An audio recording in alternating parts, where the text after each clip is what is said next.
Bien, antes de seguir, les quiero recordar que pueden devolver ahorita los aparaticos de traducción porque ya no va a haber más conferencias en otros idiomas. Y yo hablo enredado, pero no se necesita el traductor. Bien, ya vieron que estamos hablando de voluntariado corporativo como una de las estrategias de inclusión con este gran propósito que compartimos. Yo quiero darle la bienvenida a un maestro, a Bernardo Toro, responsable país de la Fundación Avina, para que nos cuente cómo el voluntariado se convierte en una herramienta para la reconciliación. Después de la intervención de Bernardo vamos a tener a varios voluntarios aquí y vamos a hacer un conversatorio con ellos. Bernardo es colombiano, es filósofo, es físico, es matemático y a través de su trayectoria profesional ha conocido de cerca zonas difíciles del país golpeadas por la pobreza, la violencia y el narcotráfico. Por esa razón, Bernardo ha promovido la generación de conciencia para transformar la sociedad y la necesidad de un cambio desde nuestras acciones cotidianas. Dicho en sus palabras, tenemos que dejar de creer que debe pasar un asteroide para que las cosas cambien. Para poder vivir bien, lo único que se necesita es el poder de lo cotidiano. Entonces, demos la gran bienvenida a Bernardo Toro.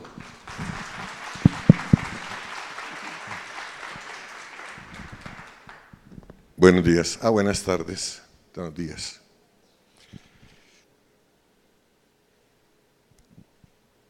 Esta mañana estaba en un desayuno que era sobre filantropía y inversión de plata. El voluntariado es una filantropía superior porque es inversión de tiempo. Observen lo siguiente. Los bienes más importantes de la vida, ninguno es acumulable. El amor no es acumulable. Usted puede amar 20 años a una persona y al día siguiente. La fidelidad no es acumulable. La verdad no es acumulable. La amistad no es acumulable. La democracia no es acumulable. El tiempo no es acumulable. Para poder tener la idea de cuál es la característica de los bienes no acumulables, es que solamente existen mientras usted los produce. Si usted los deja de producir, dejan de existir. El mejor ejemplo es la respiración. La respiración no es acumulable. Solo existe mientras usted respira. Usted no puede acumular respiraciones. No puede acumular amores, no puede acumular nada importante. Puede acumular botellas, Coca-Cola, puede acumular dinero, pero los bienes importantes no son acumulables. ¿Qué quiero decir? Mirar el punto más importante de lo que pretendo decir es: los bienes acumulables solamente existen mientras se producen. Si usted los deja de producir, dejan de existir. Si una sociedad deja de producir, la democracia deja de ser democrática. Y 100 años de democracia no le van a garantizar el año siguiente. Y si tienen dudas, piensen en Venezuela. Estados Unidos puede dejar de ser un país democrático si los norteamericanos todos los días no alimentan la democracia. Y eso pasa con el voluntariado. El voluntariado solamente existe mientras se es voluntario. No existe el voluntariado acumulado. Entonces, generar una cultura de voluntariado significa entender que es un bien no acumulable. Y la idea es cómo generamos un voluntariado continuo. Miremos lo siguiente. Un campesino hace más voluntariado que nosotros y no le hacemos video.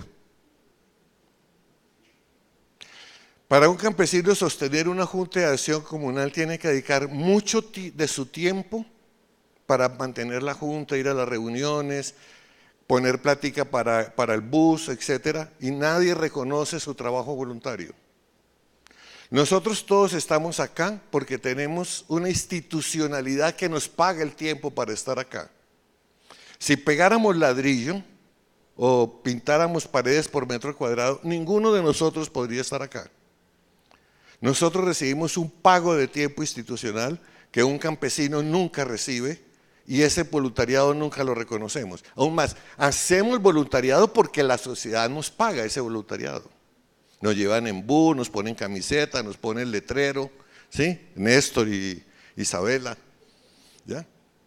Pero lo importante de esto es que este hecho de Vamos Colombia vaya generando las condiciones para un voluntariado como cultura, no como estrategia de mercadeo social o como estrategia temporal. O sea, tenemos que analizar para no perder lo que estamos creando.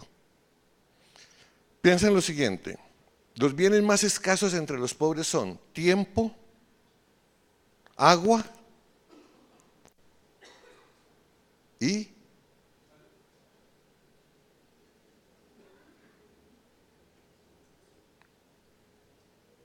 tiempo, dinero y agua. Y de los tres el más difícil es tiempo. A ver, cuando usted aquí en Bogotá tiene una urgencia, ¿cuánto se demora entre la urgencia y llegar al hospital? Un campesino tiene que consumir un montón de tiempo para llegar su hijo a un centro de salud. El tiempo es el recurso más escaso en el sector popular. ¿Y por qué digo esto? Esto tiene un fin estratégico. Muchos de ustedes trabajan con sectores populares, hacen programas, vamos a hacer una reunión de capacitación, vamos a presentar una película, vamos a presentar un video, etcétera, y nadie va. ¿Cuál es la conclusión que sacan? Los pobres no quieren participar, les estamos ofreciendo de todo y no quieren venir, no es que la gente es perezosa. Yo siempre les recomiendo cuando he trabajado, años que trabajé en sectores de base, lo primero que hacía era con un equipo, hacer una bitácora a las mujeres del barrio o de la vereda desde las 4 de la mañana a las 10 de la noche, por lo menos 2 semanas seguidas. Ya los hombres desde las 4 de la mañana hasta las 10 de la noche, a los papás, a los jóvenes que trabajan, a las mamás, etc. Y si usted se pone a mirar esas bitácoras, se encuentra que de pronto en una comunidad la única disponibilidad de tiempo libre son máximo 2 horas. En un día concreto y a una hora concreta. Si usted no tiene eso en claro y no programa exitosamente esas 2 horas, la comunidad no puede participar. Porque el bien más escaso entre los móviles se llama tiempo y el segundo se llama agua. El agua en el planeta el agua dulce es muy poca, ustedes lo saben. Solo el 0.8% del agua, de todo el agua del planeta es agua dulce disponible. Y el 70% está contaminada y los pobres están junto al agua contaminada, no nosotros. Entonces, primero, 2 cosas. El tiempo escaso es el bien más escaso de los pobres es tiempo. Y la gran filantropía, el gran regalo del voluntariado es tiempo.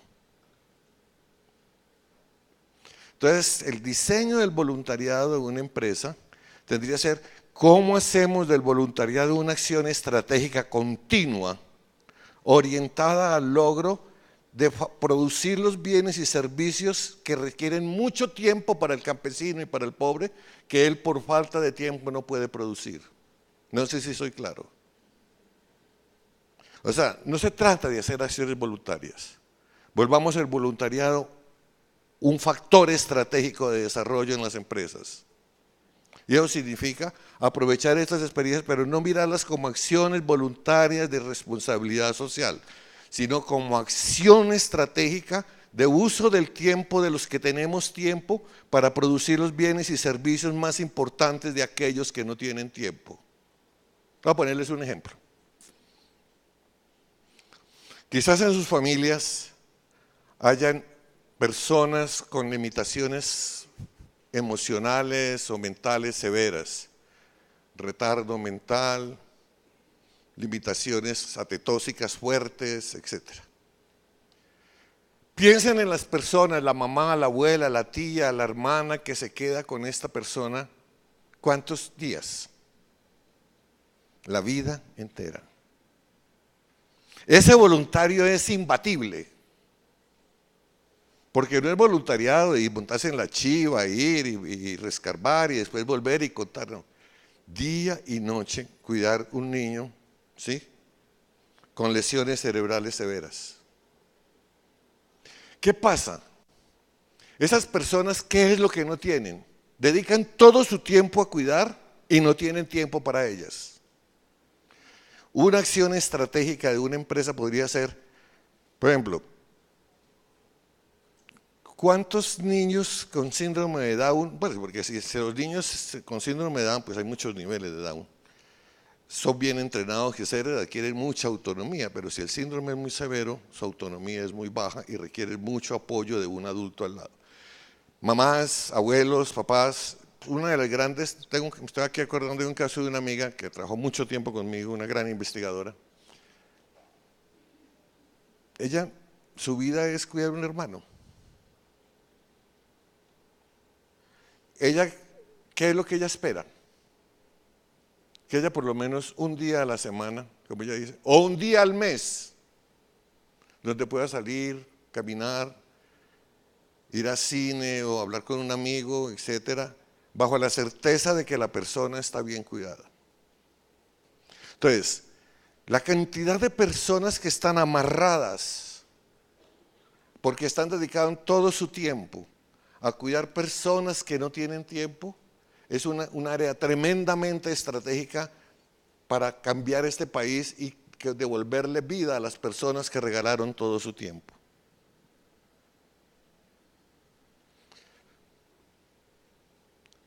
Tendríamos muchos ejemplos que poner de esa, o sea, hay muchas áreas estratégicas que si la empresa organizadamente, pues, dirigida aquí por Isabela y compañía, podría empezar, busquemos sectores estratégicos donde podamos no ir a hacer la acción sola, sino continuamente desarrollar, darle tiempo a aquellos que no tienen tiempo. O otras líneas estratégicas que es cómo usar el tiempo para producir los bienes y los servicios de aquellos que por no tener tiempo nunca los van a poder producir. Esto tiene una ventaja enorme, ya lo nombraba aquí el conferencista anterior. El voluntariado genera en la sociedad, cuando es así estratégico, genera una cosa que llama autonomía. ¿Qué es la autonomía? La autonomía es la combinación de autorregulación, autoconocimiento y autoestima. ¿Sí? Además uno de los problemas que tenemos es que no tenemos muchas metodologías para formarnos y formar las nuevas generaciones en autoconocimiento, autorregulación y autoestima. Examinemos eso rápido. Yo siempre para explicar esto cuento una historia real que me pasó. Estaba en Jomtien, en Tailandia, representando a Colombia en el Congreso Mundial de Educación. Iba a ser la inauguración y al lado estaba un gran amigo mío brasilero, Claudio Moura. Y me dice, mire Bernardo, va a empezar esto en unos minutos, el lanzamiento que es explicarnos toda la dinastía de la cultura thai. Usted sabe que Tailandia es un país que tiene una característica, nunca en su historia ha sido invadido por otro país. O sea, la dinastía es de 5.000 años continuos. Entonces, vamos a estar aquí 6 horas oyendo thai en un montón de ceremonias que no entendemos y una vez que empiecen no nos podemos salir por protocolo. Entonces, vámonos a buscar una escuela rural y aprender algo aquí de Tailandia. Ya tengo todo preparado, cogimos una moto y nos fuimos y llegamos a ver la clase de budismo. O sea, Tailandia, Vietnam, Camboya y Myanmar son los países budistas por excelencia. ¿Sí?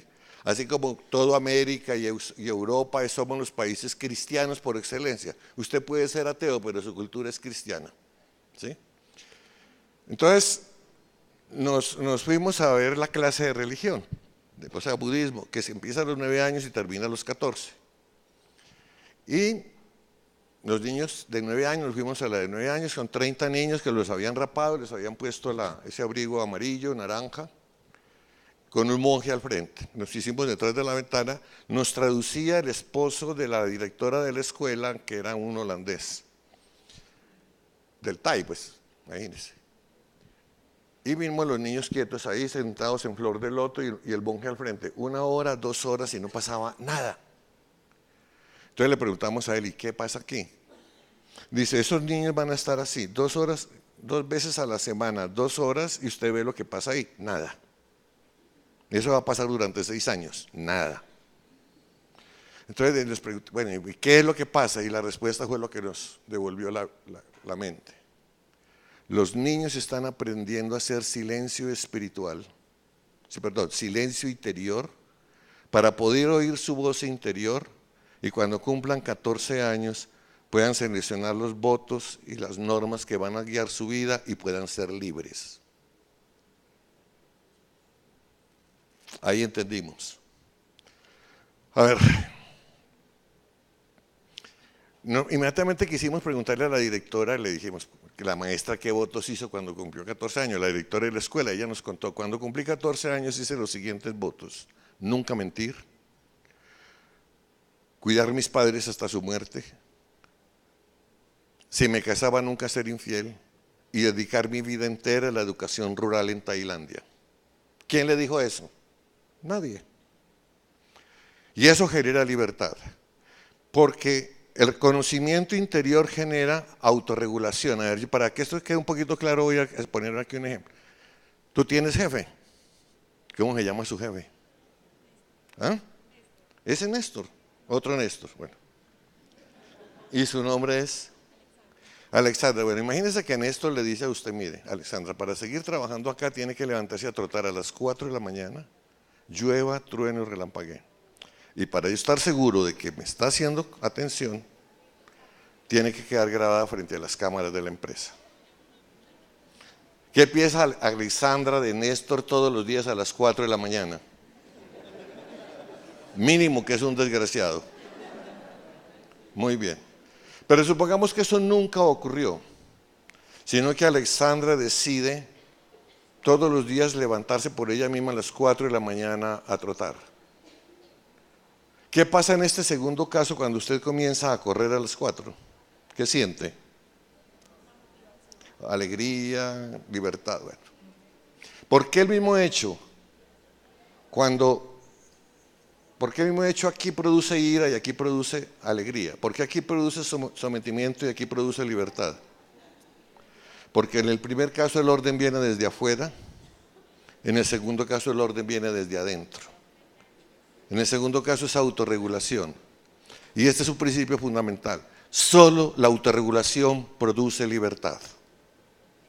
Nadie le puede dar la libertad a una persona. Nadie le puede dar la libertad a un país. No existe el iluminado que nos va a volver libres a nosotros. O nosotros aprendemos a crear el orden que nos permite ser dignos y cuidar el planeta, o nadie va a hacer eso. No creamos en que hay alguien iluminado para hacerlo. Somos nosotros los colombianos los que tenemos que aprender a autorregularnos para poder ser libres. Pero la autorregulación, estos niños lo que están aprendiendo es autoconocimiento, porque producen silencio interior. Podríamos hacer un ejercicio de silencio interior en un minuto, pero se va a acabar el tiempo. No, es muy fácil. Levanten la mano los que creen que uno es lo que piensa. Levanten ahora la mano los que creen que uno es el que piensa. Uno es el que piensa, no lo que piensa. En este momento, ¿quién está lo que ustedes están pensando? Ustedes no son lo que están pensando, ustedes son los que están pensando. ¿Sí? Como usted es el dueño de su pensamiento, trate de no pensar. ¿Qué siente cuando trata de no pensar? Ruido. Mucho ruido interior. Estos niños lo que aprenden a hacer es silencio interior, para verse a sí mismos, saber quiénes son, autoconocimiento. Ese autoconocimiento les permite ponerse normas para ser libres, y eso les genera autoestima. El voluntariado tiene que ser un acto de libertad, un acto de autorregulación. No puede ser un acto de mercadeo. Si queremos que el voluntariado le dé libertad a las personas, libertad a las organizaciones, le permita autoconocimiento a todos y nos permita hacer lo más importante desde el voluntariado. Luchar, que es el proyecto democrático de la Constitución de Colombia del Estado Social de Derecho. El Estado Social de Derecho lo que significa es, hagamos lo que hagamos, no importa. Si lo que usted hace contribuye a hacer posible los derechos humanos para todos y a cuidar los bienes ecosistémicos del planeta. Ese es su proyecto ético, es un proyecto ganar-ganar, es un proyecto que agrega valor y es un proyecto de dignidad. Miren esto, la gente que hace voluntariado vive muerta de la risa, que hace voluntariado sistemático. ¿Por qué? Porque solo la solidaridad puede curar el tedio de la vida. Lo mejor para enfrentar el tedio del aburrimiento de los adolescentes es la solidaridad, porque la solidaridad es compasión. ¿Y qué es la compasión? Trabajar por evitar o disminuir el dolor en los otros. Colombia necesita ser un país altamente compasivo, porque hemos hecho mucho daño unos a otros. La violencia no es solo sobre los muertos, es sobre nosotros mismos también. Conviene mucho mirar ahí, basta. Necesitamos compasión, o sea, necesitamos trabajar día y noche por evitar o disminuir el dolor en los otros. Eso nos puede sanar, nos puede liberar, nos da autoconocimiento, nos da autoestima, nos da autonomía y nos permite ser libres. Muchas gracias.